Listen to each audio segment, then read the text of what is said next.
નમસ્કાર વિદ્યાર્થી મિત્રો, તમારું ખૂબ ખૂબ સ્વાગત છે મારી આ ચેનલ સ્ટડી વિથ નેન્સીમાં। જો હજી સુધી તમે મારી આ ચેનલને સબસ્ક્રાઇબ ના કરી હોય તો જલ્દીથી સબસ્ક્રાઇબ કરજો, જેથી તમને મારા બધા જ વિડીયો સૌથી પહેલાં મળી રહે। આજે આપણે પ્રકરણ નંબર 2 બહુપદીઓમાં સ્વાધ્યાય 2.2 નો પ્રશ્ન નંબર 1 માં બીજો દાખલો જોઈશું। આની પહેલાં આપણે પહેલો દાખલો જોયો હોય તો જો હજી તમે ના જોયો હોય તો જરૂરથી જોજો। તો અહીં જો આપણને પહેલો દાખલો આપેલો છે કે નીચે દર્શાવેલ દ્વિઘાત બહુપદીઓના શૂન્ય શોધો તથા તેમના શૂન્ય અને સગુણક વચ્ચેનો સંબંધ ચકાસો। કે નીચે આપણને છે બહુપદી આપેલી છે, દ્વિઘાત બહુપદી, એનો શૂન્ય શોધવાના છે અને શૂન્ય શોધીને એના શૂન્ય અને સગુણક વચ્ચેનો સંબંધ ચકાસવાનો છે।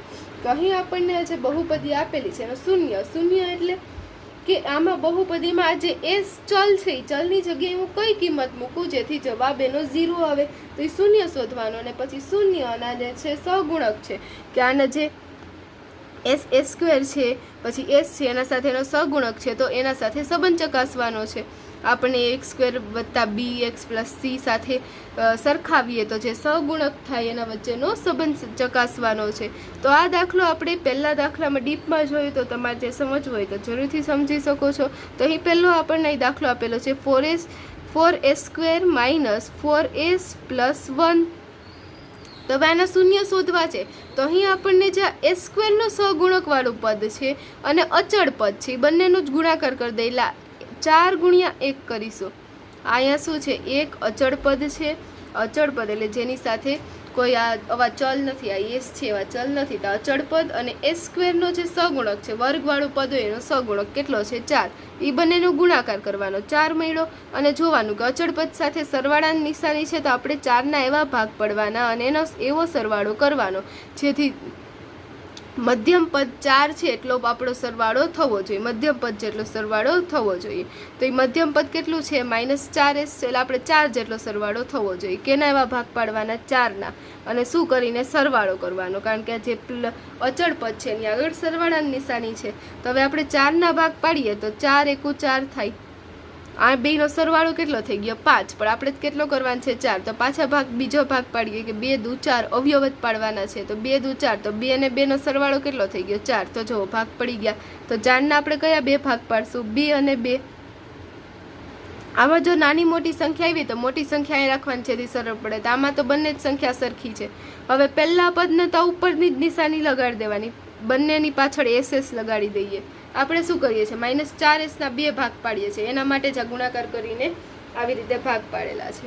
તો -4s ના બે ભાગ પડશે -2s અને બીજું પડશે -2s, કારણ કે આપણે સરવાળો કરવો છે, સરવાળો કરીને 2 અને 2 4 થાય એટલે અહીંયા આપણે માઇનસની નિશાની લગાડીએ, અહીંયા તો લગાડી જ દેવાની મધ્યમ પદની નિશાની પહેલા પદને, પણ અહીંયા આપણે -2s લખ્યા તો માઇનસ માઇનસ શું થવું જોઈએ પ્લસ, અહીંયા જો તમે પ્લસ લખ્યા તો -2 + 2 0 થઈ જતા, આપણે 4 કરવા છે એટલે માઇનસ માઇનસ લગાડશું, જોઈ લેવાનો વચ્ચેના પદ જેટલું થઈ જાય છે, જો -4s થઈ જાય છે એટલે હવે જો અહીંયા 4s સ્ક્વેર અને +1 એ તેમના તેમ લખી દેશું।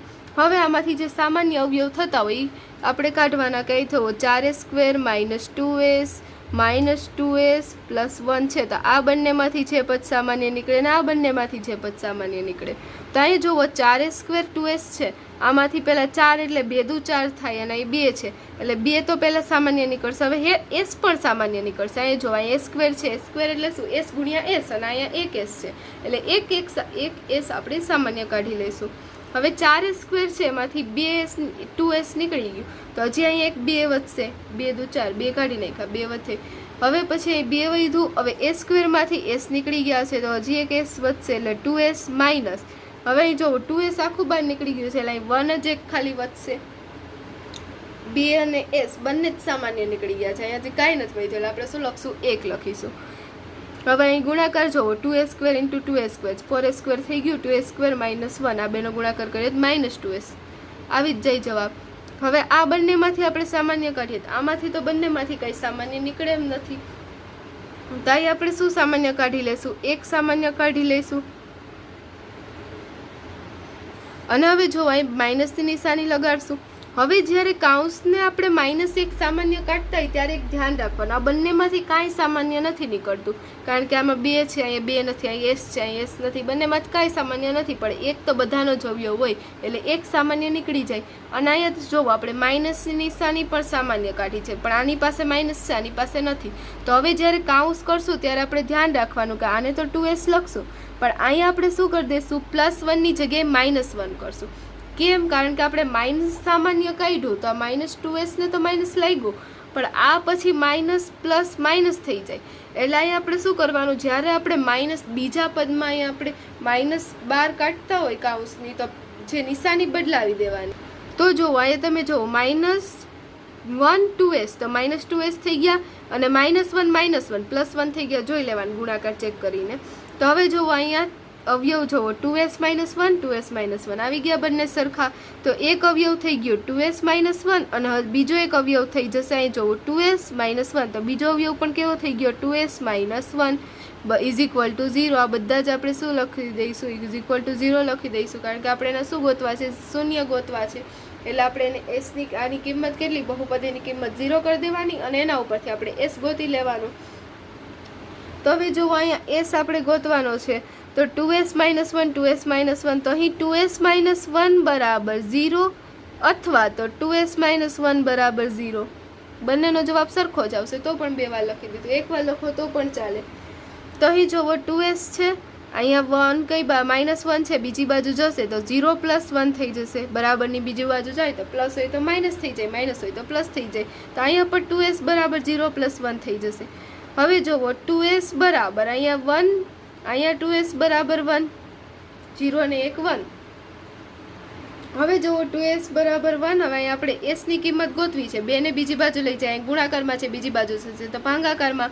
અહીં પણ એવી જ રીતે 2S છે, અહીંયા ગુણાકારમાં છે બીજી બાજુ જશે તો ભાગાકારમાં એ અંશમાં છે, બરાબરની બીજી બાજુ જાય એટલે છેદમાં આવી જાય, એટલે S બરાબર 1/2, S બરાબર 1/2. તો અહીં આપણને શૂન્ય મળ્યા. કયા શૂન્ય મળ્યા? 1/2 અને 1/2. હવે આપણે શૂન્યનો સગુણક સાથેનો સંબંધ લખી દઈએ. તો પહેલો શૂન્યનો સરવાળો, બંને જ શૂન્યનો શું કરી દેશું, સરવાળો કરી દેશું.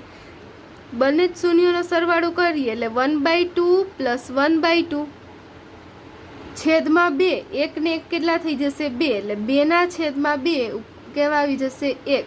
અહીંયા જુઓ 2 2 છેદ સરખા છે એટલે છેદમાં 2 લખી દઈશું, લસા લેવાની જરૂર નથી. ઉપર 1 ને 1 કેટલા થઈ ગયા 2 થઈ ગયા, 2/2 1. પણ આપણે કેના સાથે સરખાવવાનો છે, સહગુણક સાથે સરખાવવાનો છે, તો શૂન્યનો સરવાળો -b/a જેટલો થાય. અને અહીંયા તમે જોવો b શું આપ્યું છે, આને આપણે ax² + bx + c સાથે સરખાવીએ તો અહીં a² નો સહગુણક a થાય, તો a બરાબર આપણે 4 થઈ જાય. પછી b બરાબર શું થશે, અહીંયા તમે બહુપદીમાં જોવો b બરાબર 4, s નો સહગુણક કેટલો છે -4, તો b બરાબર શું થઈ જશે -4 થઈ જશે. અને હવે c બરાબર અચળ પદ કેટલું આપ્યું છે +1 આપેલું છે, એટલે c બરાબર શું થઈ જશે +1 થઈ જશે. તો આ જોવો આપણને abc મળી ગયું. તો શૂન્યનો સરવાળો કેટલો થાય -b/a થાય, તો -b એટલે -4/4 આટલો થાય. તો આપણે -4/4 સ્વરૂપે દર્શાવવાનું છે. તો હવે 4 ને તમે લખો છો, 1 ને આપણે આમ લખી શકીએ 4/4, અને આને કેવું દર્શાવવાનું છે, માઇનસ દર્શાવવાનું છે, એટલે આને માઇનસ બતાવી દો આવી રીતે. પણ આને હવે માઇનસ આપણે બતાવ્યું છે તો અહીંયા આપણે શું બતાવવું જ પડે, અહીંયા પાછો b બતાવવો પડે ને. b કેટલો છે -4, એટલે અહીં જો માઇનસ પ્લસ અને 4/4 1 આવી તો જશે જ એક જ, પણ આપણે આને માઇનસ આગળ સ્વરૂપે દર્શાવવાનું છે, -b/a સ્વરૂપે દર્શાવવાનું છે. એટલે આપણને આવી રીતે દર્શાવ્યું, એટલે -b/a. -4 શું છે, b છે, એટલે આપણે અહીં b લખી દીધું -4 ની જગ્યાએ, એને છેદમાં a, એટલે આ બરાબર -b/a થઈ ગયું. હવે પછી આપણે શૂન્યનો ગુણાકાર જોઈએ. તો શૂન્યનો ગુણાકાર, તો હવે શૂન્યનો ગુણાકાર થઈ જશે. શૂન્યનો ગુણાકારમાં અહીં આપણને એક શૂન્ય 1/2, બીજું પણ 1/2, 1/2 ગુણ્યા 1/2 1/4, તો બરાબર જોવો c/a આવી ગયું, c1 અને a 4, તો c/a.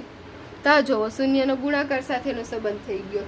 તો આ જોવો આપણે દાખલા નંબર 2 પૂર્ણ થાય છે. જો તમને વિડીયો પસંદ આવ્યો હોય તો લાઇક શેર સબસ્ક્રાઈબ કરજો. જો હજી સુધી તમે મારી આ ચેનલને સબસ્ક્રાઈબ ના કરી હોય તો જલ્દીથી સબસ્ક્રાઈબ કરજો, જેથી તમને મારા બધા જ વિડીયો સૌની પહેલાં મળી રહે. Thanks for watching.